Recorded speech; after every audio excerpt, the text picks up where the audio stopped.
Welcome to STS Spooktober 2023. This is episode 3 of Hell to the King, our month-long celebration of all things Stephen King. This is The Boogeyman.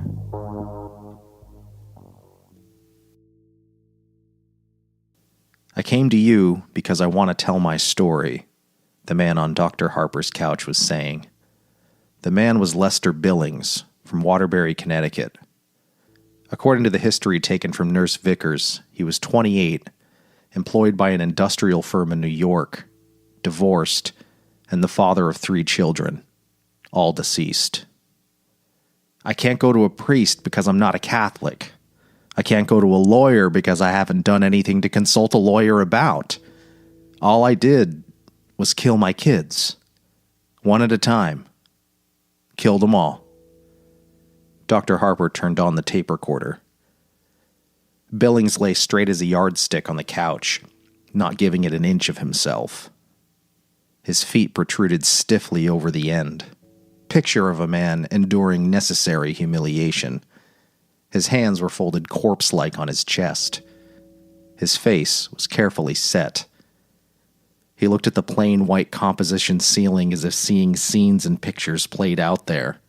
Do you mean you actually killed them, or... No. Impatient flick of the hand. But I was responsible. Denny in 67, Shirl in 71, and Andy this year. I want to tell you about it. Dr. Harper said nothing. He thought that Billings looked haggard and old. His hair was thinning, his complexion sallow. His eyes held all the miserable secrets of whiskey. They were murdered, see? Only no one believes that. If they would, things would be all right. Why is that? Because. Billings broke off and darted up on his elbows, staring across the room. What's that? He barked. His eyes had narrowed to black slots. What's that? That door. The closet, Dr. Harper said, where I hang my coat and leave my overshoes. Open it. I want to see. Dr. Harper got up, wordlessly, crossed the room and opened the closet. Inside, a tan raincoat hung on one of 4 or 5 hangers. Beneath that was a pair of shiny galoshes. The New York Times had been carefully tucked into one of them. That was all. All right, Dr. Harper said. All right. Billings removed the props of his elbow and returned to his previous position. You were saying, Dr. Harper said as he went back to his chair, that if the murder of your 3 children could be proved, all your troubles would be over. Why is that? I go to jail, Billings said immediately. For life. And you can see into all the rooms in a jail. All the rooms. He smiled at nothing. How were your children murdered? Don't try and jerk it out of me. Billings twitched around and stared balefully at Harper. I'll tell you, don't worry. I'm not one of your freaks strutting around and pretending to be Napoleon or explaining that I got hooked on heroin because my mother didn't love me. I know you won't believe me. I don't care. It doesn't matter. Just to tell will be enough. All right. Dr. Harper got out his pipe. I married Rita in 1965. I was 21. She was 18. She was pregnant. That was Denny. His lips twisted in a rubbery, frightening grin that was gone in a wink. I had to leave college and get a job. But I didn't mind. I loved both of them. We were very happy. Rita got pregnant just a little while after Denny was born, and Shirl came along in December of 66. Andy came in the summer of 69, and Denny was already dead by then. Andy was an accident. That's what Rita said. She said sometimes that birth control stuff doesn't work. I think it was more than an accident.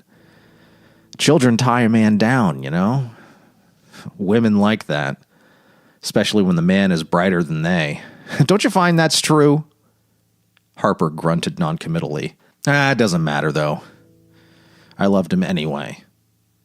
He said it almost vengefully, as if he had loved the child to spite his wife. Who killed the children? Harper asked. The Boogeyman. Lester Billings answered immediately. The Boogeyman killed them all. Just came out of the closet and killed them. He twisted around and grinned. You think I'm crazy, all right. It's written all over you. But I don't care. All I want to do is tell you and then get lost. I'm listening, Harper said. It started when Denny was almost 2 and Cheryl was an infant. She started crying when Rita put him to bed. We had a 2-bedroom place, see. Cheryl slept in a crib in our room. At first I thought he was crying because he didn't have a bottle to take to bed anymore. Rita said don't make an issue of it. Let it go. Let him have it and he'll drop it on his own. That's the way kids start out bad. You get permissive with them, spoil them, then they break your heart. Get some girl knocked up, or start shooting dope. Or they get to be sissies. Can you imagine waking up some morning and finding your kid, your son, is a sissy? After a while, though, when he didn't stop, I started putting him to bed myself. And if he didn't stop crying, I'd give him a whack. Then Rita said he was saying light over and over again. Well, I don't know. Kids that little, how can you tell what they're saying? Only a mother can tell. Rita wanted to put in a nightlight. One of those wall plug things with Mickey Mouse or Huckleberry Hound or something on it. And I wouldn't let her. If a kid doesn't get over being afraid of the dark when he's little, he never gets over it. Anyway, he died the summer after Cheryl was born. I put him to bed that night, and he started to cry right off. I heard what he said that time. He pointed right at the closet when he said it. Boogeyman, the kid says. Boogeyman, Daddy. I turned off the light, and I went into our room and asked Rita why she wanted to teach the kid a word like that. I was tempted to slap her around a little, but I didn't. She said she never taught him to say that. I called her a goddamn liar. That was a bad summer for me, see. The only job I could get was loading Pepsi-Cola trucks in a warehouse, and I was tired all the time. Cheryl would wake up and cry every night, and Rita'd pick her up and sniffle. I tell you, sometimes I felt like throwing them both out a window. Christ. Kids drive you crazy sometimes. You could kill them. Well, the kid woke me up, 3 a.m, right on schedule. I went to the bathroom, only a quarter awake, and Rita asked me if I'd check on Denny. I told her to do it herself and went back to bed. I was almost asleep when she started to scream. I got up and went in. The kid was dead on his back, just as white as flour, except for where the blood had sunk. Back of the legs, the head, the buttocks. His eyes were open. That was the worst, wide open and glassy, like the eyes you see on a moose head some guy put over his mantle, like pictures you see of those gook kids over in Nam. But an American kid shouldn't look like that. Dead on his back, wearing diapers and rubber pants because he's been wetting himself again the last couple weeks. Awful. I love that kid. Billings shook his head slowly, then offered the rubbery, frightening grin again. Rita was screaming her head off. She tried to pick Denny up and rock him, but I wouldn't let her. The cops don't like you to touch any of the evidence. I know that. Did you know it was the Boogeyman then? Harper asked quietly. Oh, no, not then. But I did see one thing. It didn't mean anything to me then, but my mind stored it away. What was that? The closet door was open. Not much, just a crack. But I knew I left it shut, see? There's dry cleaning bags in there. The kid messes around with one of those and bango, asphyxiation. You know that? Yes. What happened then? Billings shrugged.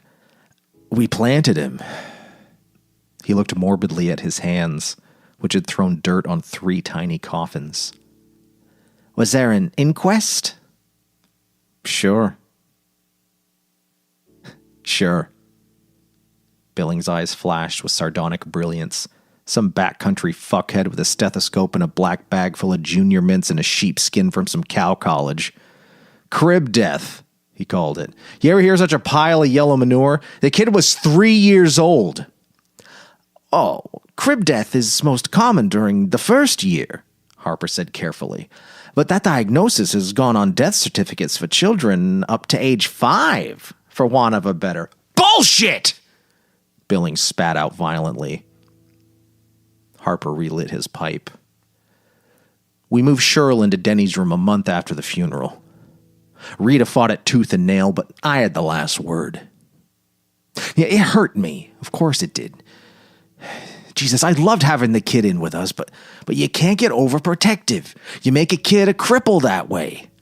When I was a kid, my mom used to take me to the beach and then scream herself hoarse, "Don't go out so far! Don't go there! It's got an undertow! You only ate a half hour ago! Don't go over your head, even to watch out for sharks!" So what happens? I can't even go near the water now. It's the truth. I get cramps if I go near a beach. Rita got me to take her and the kids to Savin Rock once when Denny was alive. I got sick as a dog. I know, see, you can't overprotect kids.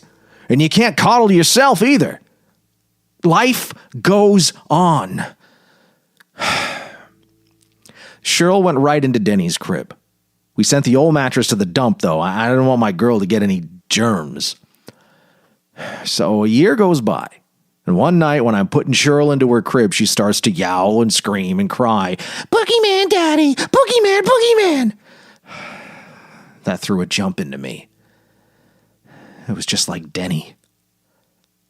And I started to remember about that closet door. Opened just a crack when we found him. I wanted to take her into our room for the night. Did you? No.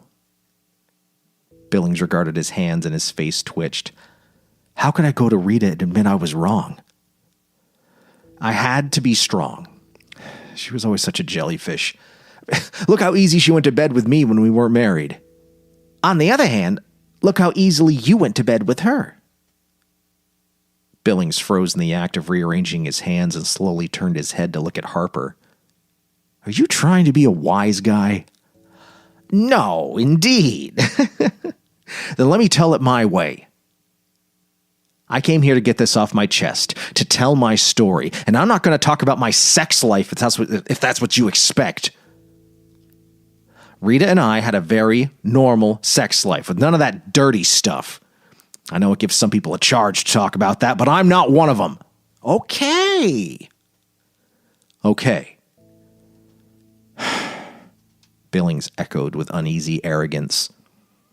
He seemed to have lost the thread of his thought, and his eyes wandered uneasily to the closet door, which was firmly shut. Would you like that open? Harper asked. No, Billings said quickly. He gave a nervous little laugh. What do I want to look at your overshoes for?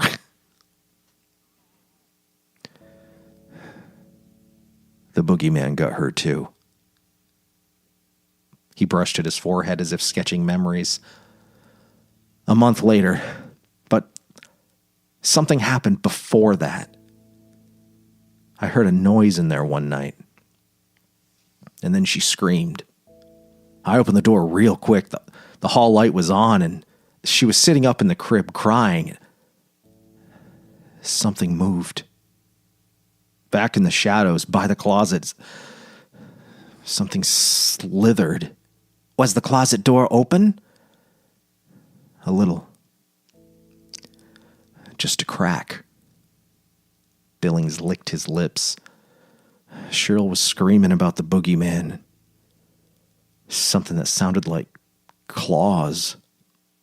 Only she said craws, little kids have trouble with that sound. Rita ran upstairs and asked what the matter was. I said she got scared by the shadow of the branches moving on the ceiling. Crosset? Harper said. Huh? Crosset? Closet? Maybe she was trying to say closet? Maybe. Maybe that was it. I don't think so. I think it was claws. His eyes began seeking the closet door again. Claws. Long claws. His voice had sunk to a whisper. Did you look in the closet? Yes. Billings' hands were laced tightly across his chest, laced tightly enough to show a white moon at each knuckle. Was there anything in there? Did you see that? I didn't see anything! Billings screamed suddenly, and the words poured out as if a black cork had been pulled from the bottom of his soul. When she died, I found her, see? And she was black. All black. She swallowed her own tongue, and she was just as black as a nigger in a minstrel show, and she was staring at me. Her eyes, they look like those eyes you see on stuffed animals, all shiny and awful, like live marbles. And they were saying, "It got me, Daddy. You let it get me. You killed me. You helped it kill me." His words trailed off. One single tear, very large and silent, ran down the side of his cheek. It was a brain convulsion, see? Kids get those sometimes. A bad signal from the brain. They had an autopsy at Hartford Receiving, and they told us she choked on her tongue from the convulsion. I had to go home alone because they kept Rita under sedation. Just she was out of her mind. I had to go back to that house all alone. And I know a kid don't just get convulsions because their brain frigged up. You can scare a kid into convulsions. And I had to go back to the house where it was. I slept on the couch with the light on. Did anything happen? I had dreams. I was in a dark room, and there was something I couldn't quite see in the closet. It made a noise. A squishy noise. It reminded me of a comic book I read when I was a kid.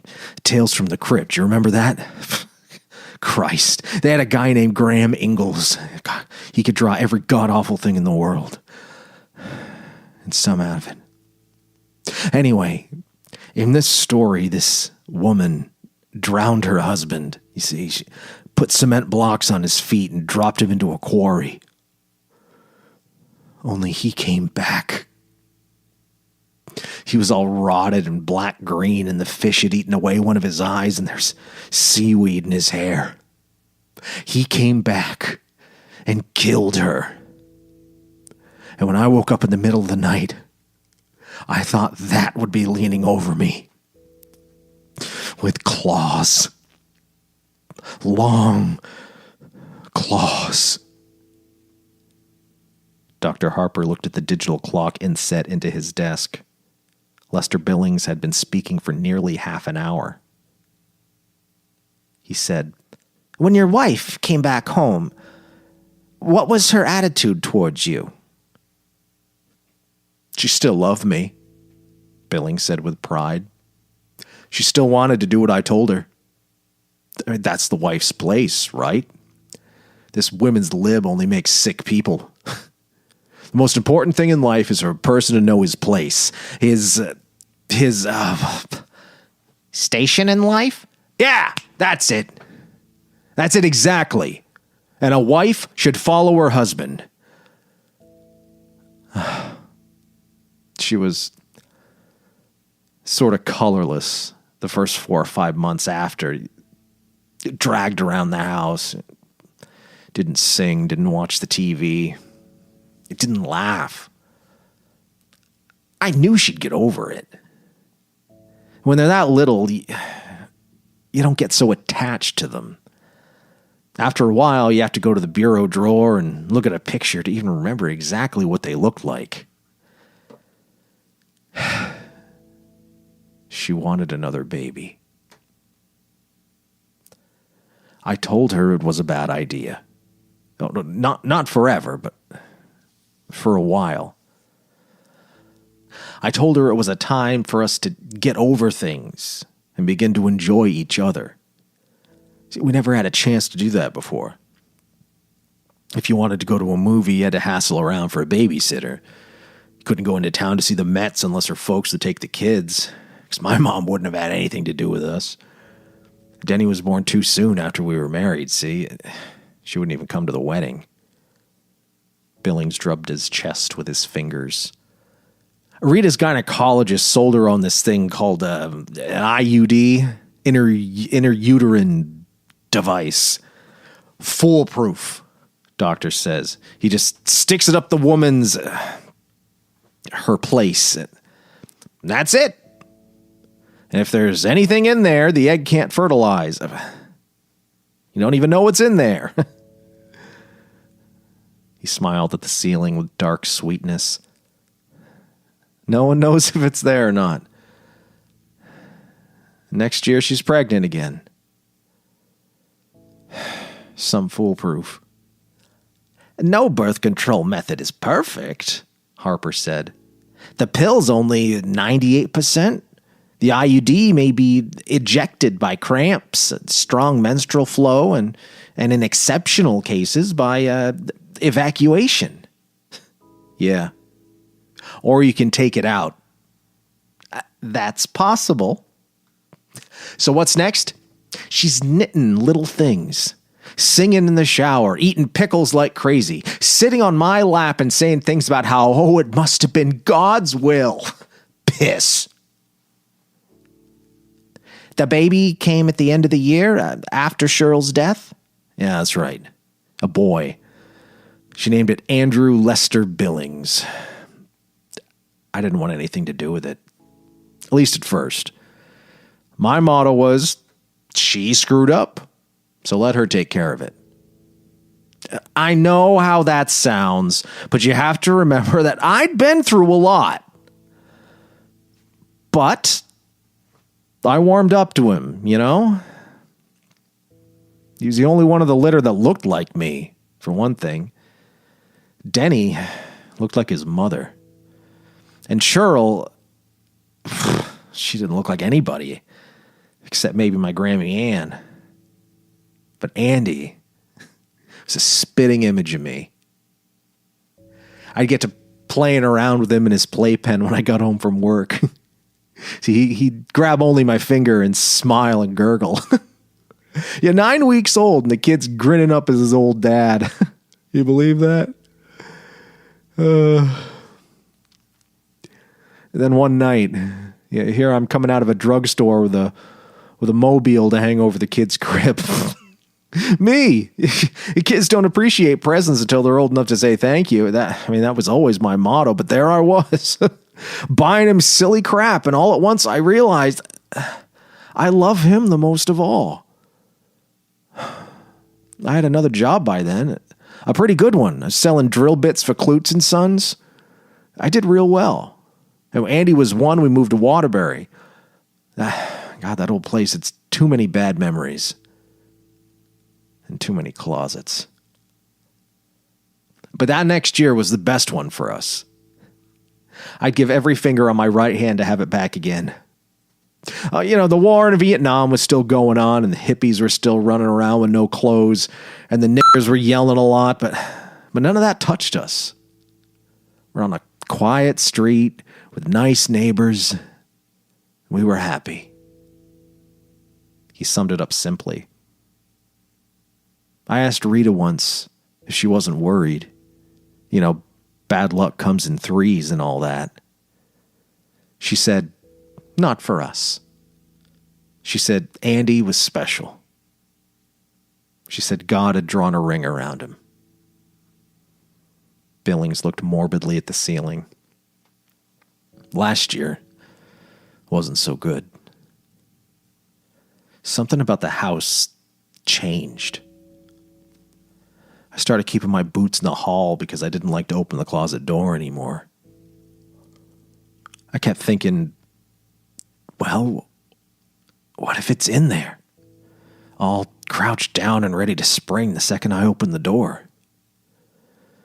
And I started thinking I could hear squishy noises as if something black and green and wet was moving around in there just a little. Rita asked me if I was working too hard, and I started to snap at her just like the old days. I got sick to my stomach leaving them alone to go to work, but I was glad to get out. Oh, God help me, I was glad to get out. I started to think, see, that it lost us for a while when we moved. It had to hunt around, slinking through the streets at night, maybe creeping in the sewers, smelling for us. It took a year, but it found us. It's back. It wants Andy and it wants me. I started to think, maybe think of a thing long enough and believe in it, it gets real. Maybe all the monsters we were scared of when we were kids, Frankenstein, Wolfman, the Mummy, maybe they were real. Real enough to kill the kids that were supposed to have just fallen into gravel pits or drowned in lakes, or were just never found. Maybe. Are you backing away from something, Mr. Billings? Billings was silent for a long time. 2 minutes clicked off the digital clock. Then he said abruptly, Andy died in February. Rita wasn't there. She got a call from her father. Her mother had been in a car crash the day after New Year's and wasn't expected to live, so she took a bus back that night. Her mother didn't die. She was on the critical list for a long time, 2 months. I had a very good woman who stayed with Andy days, and we kept house nights. And closet doors kept coming open. Billings licked his lips. The kid was sleeping in the room with me. It's funny, too. Rita asked me once, when he was 2, if I wanted to move him into another room. Spock, or one of those other quacks, claims it's bad for kids to sleep with their parents, see? Supposed to give them all traumas about sex and all that. But we never did it unless the kid was asleep. I didn't want to move him. I was afraid to, after Denny and Cheryl. But you did move him, didn't you? Dr. Harper asked. Yeah, Billings said. He smiled a sick yellow smile. I did. Silence again. Billings wrestled with it. I had to! He barked finally. I had to! It was all right when Rita was there, but when she was gone, it started to get bolder. It started... He rolled his eyes at Harper and bared his teeth in a savage grin. Oh, you won't believe it. I know what you think. Just another goofy for your casebook. I know that. But you weren't there, you lousy smug head peeper. One night, every door in the house blew wide open. One morning, I got up and found a trail of mud and filth across the hall between the coat closet and the front door. Was it going out? Coming in? I don't know. Before Jesus, I just don't know. Records all scratched up and covered with slime, mirrors broken, and the sounds. Oh, the sounds. He ran a hand through his hair. You'd wake up at 3 in the morning and look into the dark, and at first you'd say, oh, it's only the clock. But underneath, you could hear something moving in a stealthy way, but not too stealthy, because it wanted you to hear it. A sliming, sliding sound like something from the kitchen drain, or a clicking sound like claws being dragged lightly over the staircase banister, and you'd close your eyes, knowing that hearing it was bad, but if you saw it... And always, you'd be afraid that the noise might stop for a little while, and then there'd be a laugh right over your face, and a breath of air like stale cabbage on your face, and then hands on your throat. Billings was pallid and trembling. So I moved him. I knew it would go for him, see? Because he was weaker. And it did. That very first night, he screamed in the middle of the night, and finally, when I got up the cojones to go in, he was standing up in bed and screaming, "The Boogeyman, Daddy! Boogeyman! Want to go with Daddy? Go with Daddy!" Billings' voice had become a high treble, like a child's. His eyes seemed to fill his entire face. He almost seemed to shrink on the couch. But I couldn't. The childish breaking treble continued. I couldn't. And an hour later there was a scream. An awful gurgling scream. And I knew how much I loved him because I ran in. I didn't even turn on the lights. I ran. Oh, Jesus God, Mary, it had him. It was shaking him. Shaking him just like a terrier shakes a piece of cloth. And I could see something with awful slumped shoulders and a scarecrow head. And I could smell something like a dead mouse in a pop bottle. And I heard... He trailed off, and his voice clicked back into an adult range. I heard it when Andy's neck broke. Billings' voice was cool and dead. It made a sound like ice cracking when you're skating on a country pond in winter. Then what happened? Oh, I ran. Billings said in the same cool, dead voice. I went to an all-night diner. How's that for complete cowardice?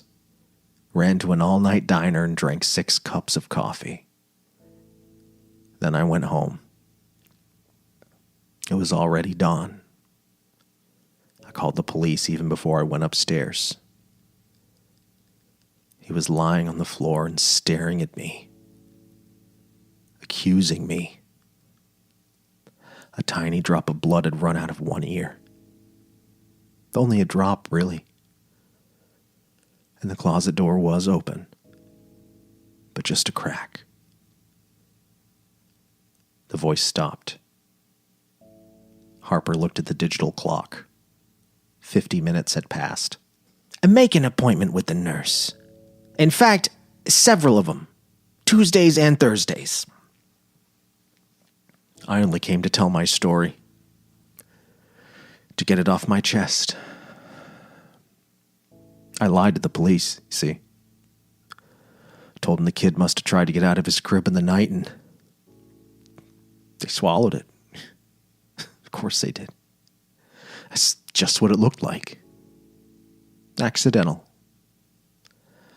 Like the others. But Rita knew. Rita finally knew. He covered his eyes with his right arm and began to weep. Mr. Billings, there's a great deal to talk about, Dr. Harper said after a pause. I believe we can remove some of the guilt you've been carrying. But first, you have to want to get rid of it. Don't you believe I do? Billings cried, removing his arm from his eyes. They were red, raw, wounded. Not yet, Harper said quietly. Tuesdays and Thursdays? After a long silence, Billings muttered, "Goddamn shrink. All right. All right. Make an appointment with the nurse, Mr. Billings. And have a good day."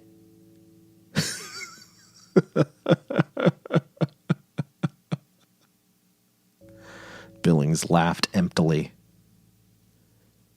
and walked out of the office quickly, without looking back.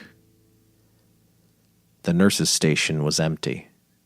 A small sign on the desk blotter said, "Back in a minute." Billings turned and went back into the office. "Doctor, your nurse is..." The room was empty, but the closet door was open. Just a crack.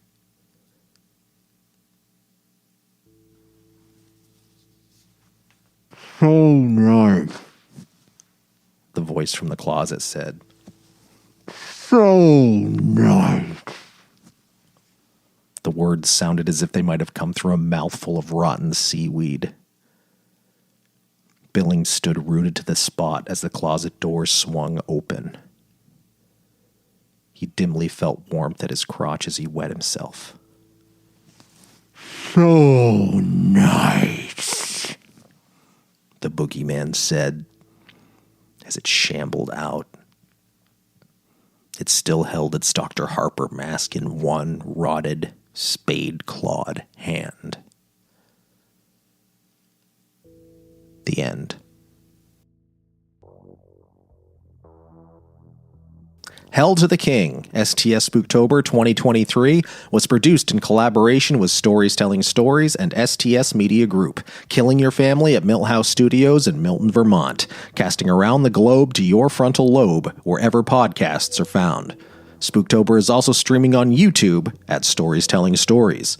Make sure to give us a review wherever you stream our show. We really appreciate it. You can show your support for free by following us on Facebook and Instagram, subscribing on our YouTube channel, and if you so choose, going a step further and supporting us on Patreon for $1 a month or more. And until next time, stay spooky.